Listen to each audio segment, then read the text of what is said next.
Hello students, क्या हाल चाल है। उम्मीद है आप स्वस्थ होंगे, मस्त होंगे और आपकी केमिस्ट्री की पढ़ाई ज़बरदस्त चल रही होगी। तो आप स्वागत है फिर से एक बार और क्लास 12th के केमिस्ट्री में। तो आइए 12th की केमिस्ट्री में देखते हैं। 12th की केमिस्ट्री चैप्टर 1 हम पढ़ रहे हैं। तो आइए सबसे पहले एक छोटे से मोटिवेशन की ओर से शुरू करते हैं अपनी टॉपिक को। करा उदय किसी का भी अचानक नहीं होता, मतलब किसी का भी क्या होता है, अचानक उदय नहीं होता। सूर्य भी धीरे धीरे निकलता है। कहने का मतलब है कि आप क्या होंगे, एक तुरंत सक्सेस नहीं हो सकेंगे। क्या होंगे, सफल होने के लिए क्या आप धीरे धीरे सफल होंगे। यदि मेहनत करेंगे तो क्या होंगे, आप धीरे धीरे सफल हो सकते हैं। तो यही अपने ज़िंदगी के लिए भी सूर्य क्या होगा, अचानक एक बार एक बैग पूरा तेज प्रकाश नहीं दे सकता, क्यों क्या होता है, धीरे धीरे उदय होता है। तो आइए बढ़ते हैं अपने टॉपिक में। तो आइए देखते हैं मोललता होता क्या है। मोललता, इसको इंग्लिश में कहते हैं मोलैलिटी, और इसको स्मॉल एम से प्रदर्शित करते हैं। जो मोललता था उसको कैपिटल एम से, जबकि मोललता को क्या करते हैं, स्मॉल एम से प्रदर्शित करते हैं। तो मोललता का परिभाषा होता है मोलैलिटी। मोललता का फार्मूला होता है number of moles of solute, number of moles of solute upon wait of solvent in KG, wait of solvent in KG. मतलब क्या होगा, इसको हिंदी में लिख सकते हैं मोललता बराबर होता है मोललता बराबर पदार्थ के मोलों की संख्या, पदार्थ के मोलों की संख्या बटे विलायक का भार किग्रा में, विलायक का भार किग्रा में। विलायक का भार किस में, केजी में लिखेंगे। तो इसका डिफिनीशन जान लेते हैं। उसके बाद कर है the number of moles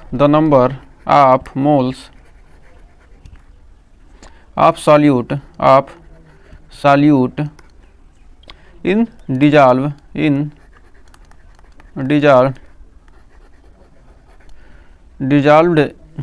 solute is dissolved in 1 kg weight of solvent is called molality. क्या कहते हैं, इसको मोलैलिटी कहते हैं। तो इसको हिंदी में आइए देखते हैं। हिंदी में कैसे कहेंगे, हिंदी में कह सकते हैं कि 1 किलोग्राम विलायक में उपस्थित पदार्थ के मोलों की संख्या को क्या कहते हैं, मोललता। 1 किलोग्राम विलायक में उपस्थित पदार्थ के मोलों की संख्या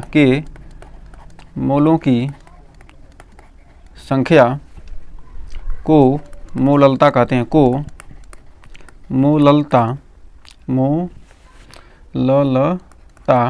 कहते हैं। मतलब 1 किलोग्राम क्या हो, विलायक हो, जो मतलब क्या हो, 1 किलोग्राम किसी बिलियन में क्या हो, 1 किलोग्राम क्या हो, विलायक घुला हो या उपस्थित हो, उसके मोलों की संख्या को ही क्या कहते हैं, मोललता कहते हैं। तो आइए अब इसके बारे में थोड़ा सा डिफिनीशन को कैसे लिखेंगे, सूत्र के फॉर्म में, संकेत के फॉर्म में। तो मोलैलिटी बराबर हमने जाना है, मोलैलिटी बराबर हुआ है number of moles of solute upon weight of solvent in KG, wait of solvent in KG. मतलब क्या होगा, किलोग्राम में भार। तो मोलैलिटी बराबर होता क्या है, मोलैलिटी बराबर होता है लैलिटी यानी मोललता बराबर होता है small w upon small m अपान कैपिटल W। तो इसको लिख सकते हैं मोलैलिटी बराबर स्मॉल w अपान m इंटू कैपिटल W। ये क्या होगा, ये हमारा फार्मूला, मेन फार्मूला बन के आ जाता है। और यहाँ पर देखिए वेयर मतलब जहाँ संकेत क्या क्या हैं, वेयर जहाँ जहाँ क्या है, जहाँ स्मॉल w क्या है, weight of solute in gram, weight of solute in gram, मतलब क्या, पदार्थ की ग्राम में मात्रा, पदार्थ की ग्राम में मात्रा, पदार्थ की ग्राम में मात्रा। और स्मॉल m क्या होगा, molar mass of solute, molar mass of solute, molar mass of solute, पदार्थ के अणुओं की संख्या, पदार्थ के अणुओं की संख्या, अणुओं की संख्या।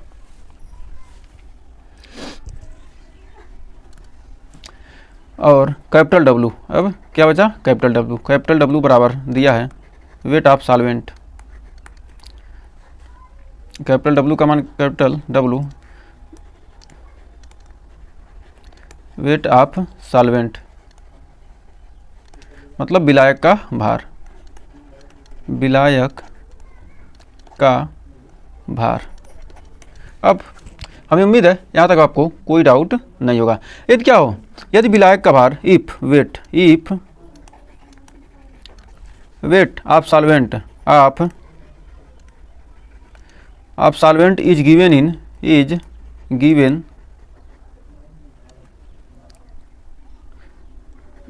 इन ग्राम। यदि क्या हो, सॉल्वेंट मतलब क्या, विलायक का भार क्या हो, ग्राम में दिया हो। यदि विलायक का भार क्या हो, यदि विलायक का भार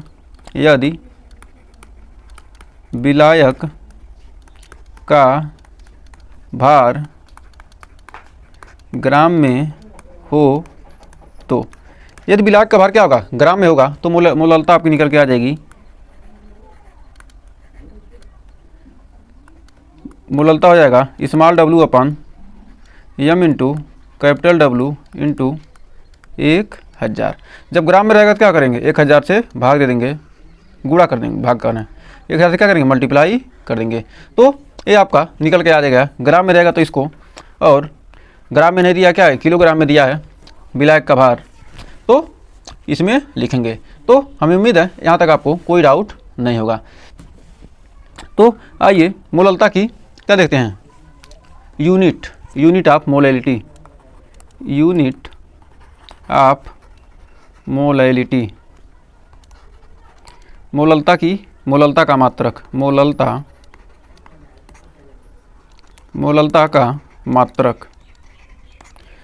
का मात्रक क्या होता है, मोल पर केजी, या इसको लिख सकते हैं मोल,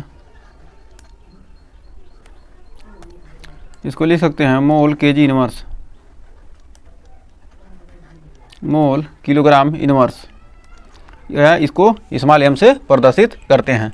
नोट में मोलैलिटी क्या करती है, मोलैलिटी क्या होती है, note, molality does not depend on temperature, molality क्या होती है, ताप पर निर्भर नहीं करती है, मोलैलिटी डज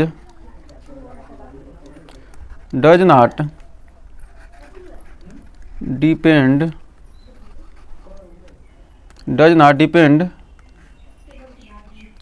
ऑन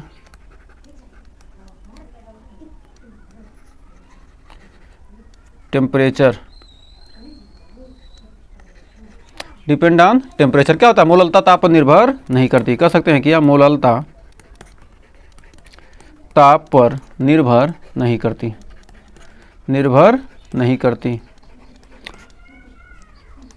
मोललता क्या होती है, ताप पर निर्भर नहीं करती है। तो अब मोललता सॉल्यूशन विलयन के आधार पर, मोललता के प्रकार मतलब किस आधार के क्या होते हैं, विलयन के प्रकार होते हैं। मोललता के आधार पर क्या होंगे, types of solution on the basis of molality, मोललता के आधार पर विलयन के प्रकार। तो types of solution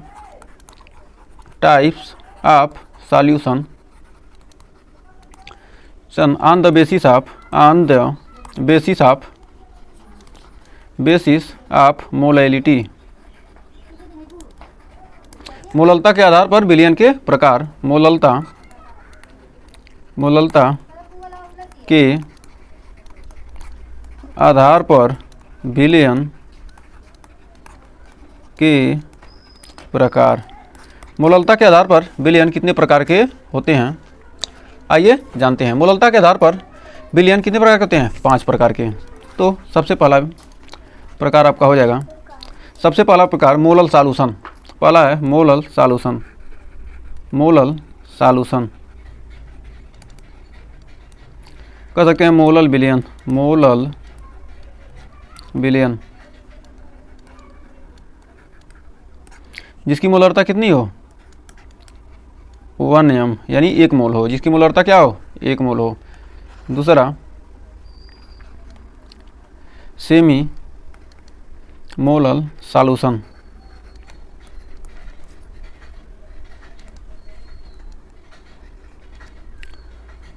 semi molal विलयन, इसको कहेंगे सेमी मोलल विलयन, जिसकी मोललता कितनी हो, 1/m/2 हो, जिसकी मोललता क्या हो, m/2 हो, 1/2 हो, जिसकी मोललता क्या हो, 1/2। तीसरा है डेसी मोलल विलयन। डेसी, इसको लिख सकते हैं डेसी मोलल विलयन। Deci molal solution. Deci molal विलयन। डेसी मोलल विलयन यानी इसको लिख सकते हैं m/10, इसको लिख सकते हैं m/10। चौथा होता है centi molal solution. Centi molal solution, centi molal विलयन। सेंटी मोलल विलयन, इसको लिख सकते हैं किसके, m/100 से। और पांचवा है और लास्ट है मिली मोलल सॉल्यूशन। मिली मोलल सॉल्यूशन। मिली मोलल सॉल्यूशन, मिली मोलल विलयन, इसको लिखते हैं किससे, इसको लिखते हैं m/1000 से। तो हमें उम्मीद है मोलल विलयन के आधार के बारे में आपने अच्छे से जान लिया। तो मोल होता क्या है, मोल होता क्या है, मोल के बारे में हम कैसे पता चलेंगे कि ये मोल है, एक मोल है। एक मोल किसको कहेंगे, एक मोल कहने पर अभी मान लीजिए क्या है, यदि जोड़ा, पेयर, पेयर को क्या कहते हैं, पेयर मतलब क्या होता है, जोड़ा या युग्म। जोड़ा या क्या होता है, युग्म। पेयर का मतलब क्या होता है, जोड़ा या युग्म होता है। तो जोड़ा या युग्म, जोड़े, एक जोड़े में कितने होंगे, 2। कोई भी चीज़ क्या करेंगे, एक जोड़ा लेंगे क्या होगा, 2 के बराबर होगा, मतलब उस वस्तु की क्या होगी, 2 पीस होंगे। यदि डजन यानी दर्जन, दर्जन में कोई वस्तु को लेते हैं तो वो कितने का होगा, या तो उसमें क्या होंगे, 12 वस्तुएं होंगी। यदि 1 दर्जन केले कहते हैं, 1 दर्जन केले का मतलब कितना हो गया, तो 12, मतलब 12 केले।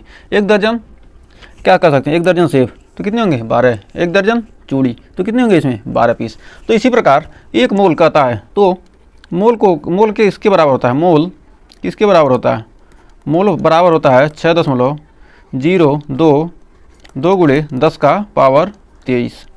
मतलब क्या होगा, यदि क्या कहे, एक मोल, क्या कहे, एक मोल कोई पदार्थ है तो उसमें के अणुओं की संख्या कितनी होगी, 6.02 2 × 10⁻23 अणु होंगे। मतलब मोल में क्या होगा, इतने अणु होंगे, अणु परमाणु संख्या कितनी होगी, इतनी होगी। तो हमें उम्मीद है यहाँ पर पता चल गया कि मतलब एक मोल किसके बराबर होता है। तो आइए एक एग्जाम्पल इस क्वेश्चन पर हल करते हैं। तो आइए एक एग्जाम्पल देखते हैं। कह रहा है calculate the molality of 1 litre solution of 90% of H2SO4, the density of the solution is 100 ग्राम प्रति मिली। तो इस क्वेश्चन को हिंदी में थोड़ा ट्रांसलेट कर लेते हैं। कह रहा 90%, क्या कहा, 90% H2SO4, 90% H2SO4 के कितने लीटर, 1 लीटर, 1 लीटर बिलियन की मोललता, बिलियन की मोललता, मोललता बताओ या ज्ञात करो। तो मोललता क्या करना है, ज्ञात करना है। और बिलियन का क्या दिया है, घनत्व तो कितना दिया है, घनत्व तो दिया है, बिलियन का घनत्व तो है, बिलियन का घनत्व तो कितना है 100 ग्राम प्रति मिली। तो बिलियन का घनत्व तो यहाँ पर दे दिया है। तो अब आइए इसका सॉल्यूशन देखते हैं। इसका हल देखेंगे तो क्या पूछ रहा है, इसमें पूछ रहा है क्या, सबसे पहले तो पूछ रहा है क्या, मोललता यानी स्मॉल एम क्या कर रहा है, पूछ रहा है। और इसका परिभाषा, स्मॉल एम का परिभाषा क्या है, W upon small m into capital W। और क्या दिया है, ग्राम में दिया है, ये ग्राम में है ना घनत्व, तो क्या होगा 1000 से गुणा हो जाएगा। तो चूँकि यहाँ पर दिया कितना W, यहाँ पर W क्या है, वेट ऑफ सॉल्यूट इन ग्राम, यानी विलेय का भार क्या दिया, विलेय W क्या है, स्मॉल W क्या है, विलेय का भार ग्राम में।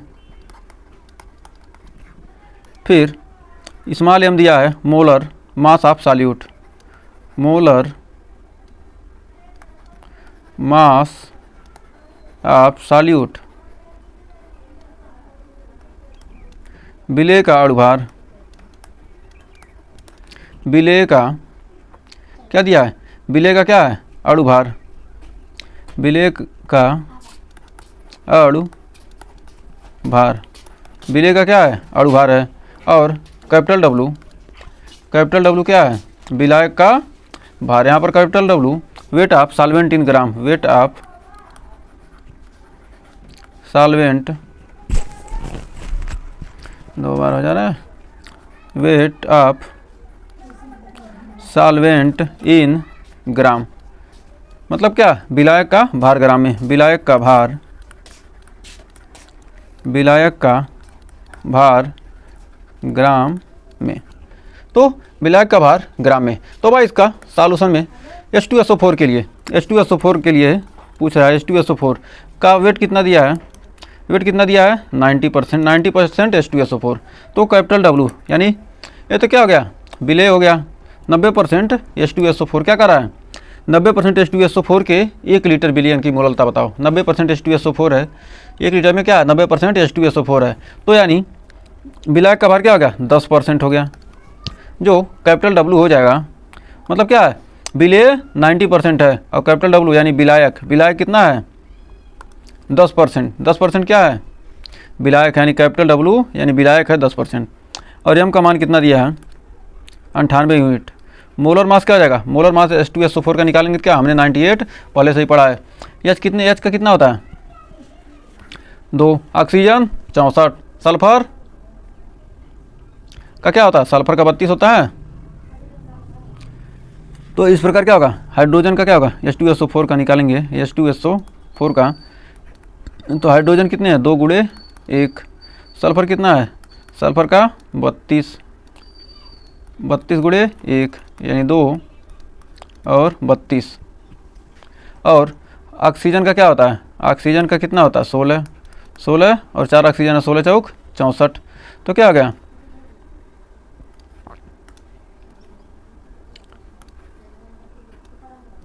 16 चौक 64, 4 2 6 2 8 6 3 9 98।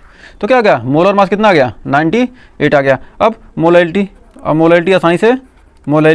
आसानी से क्या हो जाएगा, अब निकल जाएगा। तो small W upon small m into capital W into 1000। अब यहाँ पर वैल्यू रख देंगे तो मोलैलिटी आपको निकल के आ जाएगी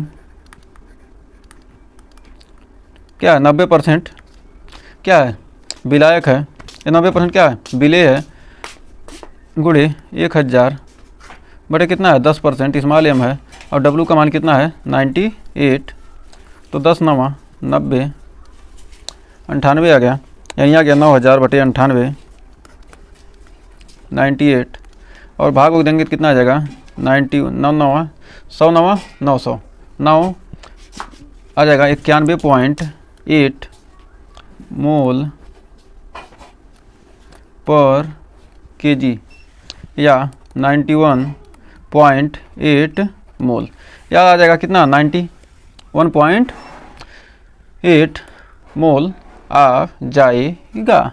तो यही आपका आंसर हो गया। तो हमें उम्मीद है मोलालता के बारे में आपको अच्छे से क्लियर हो गया होगा और ये क्वेश्चन भी आपको अच्छे से समझ में आ गया। क्या करा, W का मान कितना दे दिया, स्मॉल w यानी विलय का, विलय क्या 90% और जो विलय का और विलायक का भार 10% और विलायक का भार 98 यूनिट आ गया।